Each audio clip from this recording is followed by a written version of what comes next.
Bonsoir à tous, je suis ravie de vous retrouver aujourd'hui pour une nouvelle vidéo, d'une vidéo par semaine pendant 12 semaines. Et aujourd'hui j'ai un invité un peu particulier puisque on va parler santé aujourd'hui, santé des femmes en particulier. Et donc moi en tant que femme entrepreneur, ça m'a particulièrement touchée cet échange avec Igor qui va se présenter très bientôt. Je trouve que Igor, tu as une approche particulièrement particulièrement particulière, j'ai envie de dire, sur cette prise en charge de la femme.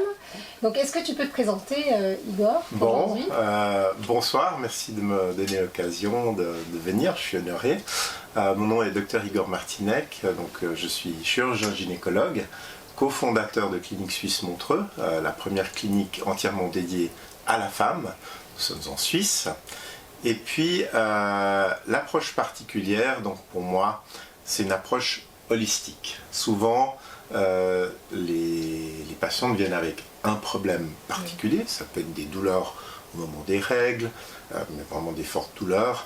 Et puis, on ne va pas juste se concentrer sur un élément, mais on va prendre l'ensemble de la personne.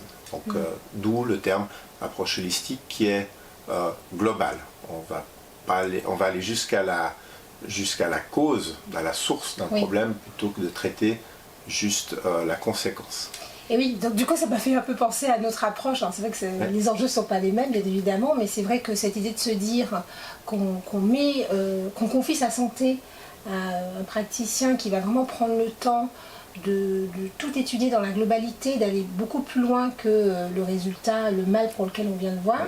J'ai trouvé ça assez incroyable. Et est-ce que tu peux un peu plus... Alors déjà, comment t'en es arrivé là? Déjà, pourquoi cette approche? C'est déjà la passion de s'occuper des gens, de les soigner, de les écouter. Puis en fait, j'allais dire, on a beau avoir toute la technologie qui arrive, et Dieu sait, dans notre clinique, on est vraiment au top, que ce soit les blocs opératoires, le reste. Mais la base, ça reste l'écoute. Ça veut dire, pour faire un bon diagnostic, comprendre le problème, c'est d'écouter. Et si on a des consultations qui sont trop courtes, où on n'a pas l'écoute, on va passer à côté de la chose. Donc c'est un peu comme un détective, si on veut. On a des questions précises, et puis on va adresser chaque problème. Peut-être un petit exemple, je l'avais donné. Par exemple, pour les femmes, imaginons que vous avez quelqu'un qui vient régulièrement pour des infections en bas, peut-être qu'il y a déjà un petit surpoids, peut-être des éléments au niveau du sucre qui ne vont pas tout à fait comme il faut. L'infection qui revient, ça peut aussi être dû parce qu'il y a un changement de la flore, et la flore peut être due aussi à un problème de sucre. Donc on va par exemple mesurer le sucre. Est-ce qu'on trouve un taux de sucre trop élevé? C'est peut-être un diabète, et puis ensuite on arrive à l'adresser là à nouveau, pas seulement avec des médicaments, mais avec des recommandations d'hygiène de vie, de sport, de coaching. Pas juste de donner un antidiabétique, c'est peut-être important dans un premier temps, mais de corriger l'élément à la base, à la source. Et donc les femmes qui viennent te voir, ce sont des femmes qui ont déjà consulté ailleurs et qui finalement se disent j'ai l'impression qu'on n'a pas résolu mon problème. Comment... Alors beaucoup, je dois dire, pas mal. On a beaucoup de deuxième avis, on a beaucoup de personnes qui ont peut-être fait le tour. Je reprends nouveau les douleurs abdominales. Bien sûr que ça peut être des maladies inflammatoires, endométriose, mais ça peut aussi être par exemple une intolérance alimentaire. On va aller chercher un petit peu plus loin, où finalement on aura fait des scanners, on aura fait plein d'examens, puis on dit il n'y a rien, écoutez madame, c'est dans votre tête, il faut aller... S'il y a une douleur ou un malaise ou un problème, c'est qu'il y a toujours une source. Oui.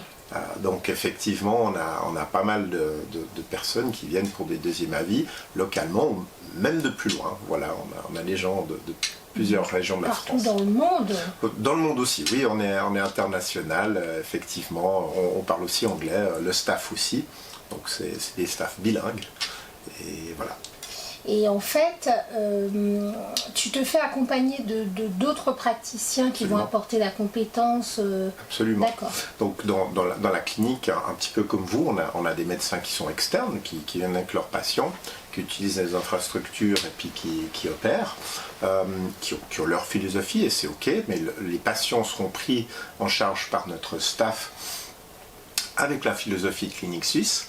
Et puis on a les médecins, donc moi je suis agréé comme formateur aussi, où pour moi c'est toute une philosophie. Il n'y a pas besoin d'être juste il faut être un excellent technicien au niveau opératoire, mais il faut aussi avoir l'écoute, aussi l'empathie, de comprendre l'ensemble, pour pas tout d'un coup dire oh, bah, allez on va faire une opération et finalement on n'a peut-être pas écouté la personne et on n'a pas ciblé le problème correctement, ou au contraire on dit non il n'y a rien besoin de faire, il n'y a pas besoin d'aller plus loin, et puis peut-être qu'il faut quand même aller investiguer de manière de nouveau mi-invasive. Et en fait, qu'est-ce que tu pourrais donner comme conseil de règles de vie ou de choses si on veut prévenir justement, se dire voilà. Oui.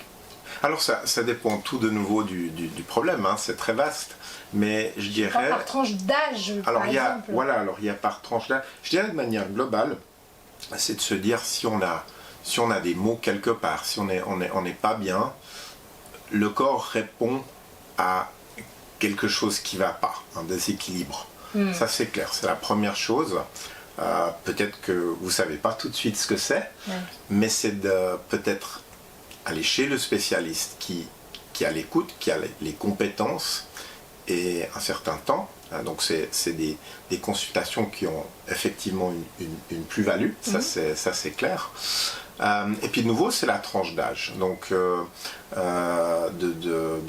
15 à 25 ans, puis on a des problématiques de puberté, de troubles du cycle, de boutons. Donc les boutons, c'est pas juste de donner du Roaccutane, mais c'est de voir est-ce qu'il n'y a pas des syndromes des ovaires polykystiques, est-ce qu'il n'y a pas d'autres éléments nutritionnels, de poids ou d'autres qui vont venir. Donc pas juste non plus donner une pilule, mais d'avoir un traitement global. La pilule c'est utile, mais c'est une facilité. Ensuite, de 25 à 35 ans, c'est le moment de la conception. Donc on va regarder sur la fertilité, sur les grossesses.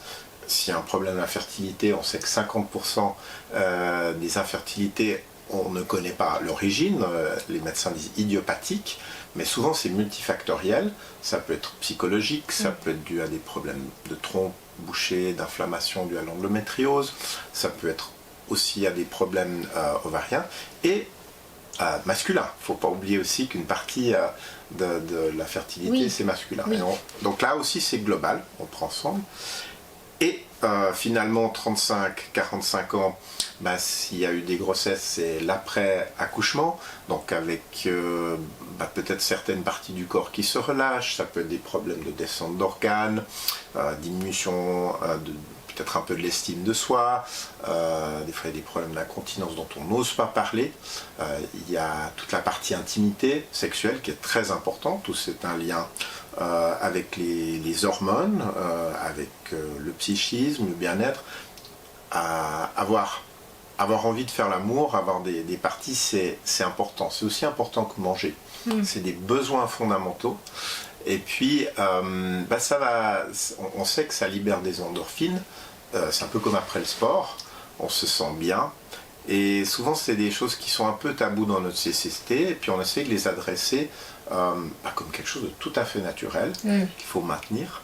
Et finalement, il y a la partie 45-55 ans, où c'est la préménopause, donc c'est pas encore la ménopause. Petit détail peut-être à donner, c'est que les gens disent je suis en ménopause, c'est une année sans règles, la ménopause. Donc il y a la partie fluctuation d'hormones, ou peut-être si c'est des femmes actives, elles auront moins de performance, parce qu'évidemment il y a des zones du cerveau qui sont sensibles aux fluctuations des hormones, et puis s'il y a des projets qui sont là, des femmes actives, on pourra les corriger, de nouveau soit alimentaire, soit hormonal, et puis après il y a tout l'accompagnement après, donc c'est vraiment très... c'est tout, on suit de manière globale à chaque processus. Une sorte de chronologie, oui, en fonction de l'âge, et souvent c'est vrai que ce sont des choses dont on n'ose pas forcément parler de façon très détachée. Voilà. Et je suis très contente qu'on puisse en discuter là. Alors c'est vrai que c'est un peu particulier dans le cadre de notre activité, mais je trouve que c'est intéressant, que de toute façon la santé et la vitalité c'est notre plus grand trésor, j'ai envie de dire. Absolument, oui. Et je suis ravie de pouvoir partager ces informations bien précieuses. Alors si on a envie de te voir, enfin voilà, de rentrer en contact avec toi, qu'est-ce qu'il faut faire? Alors, donc il y a moi, mais il y a toute une équipe, hein, c'est ça qu'il faut comprendre. Hein. Oui. Donc l'équipe, on l'a construit avec cette même philosophie.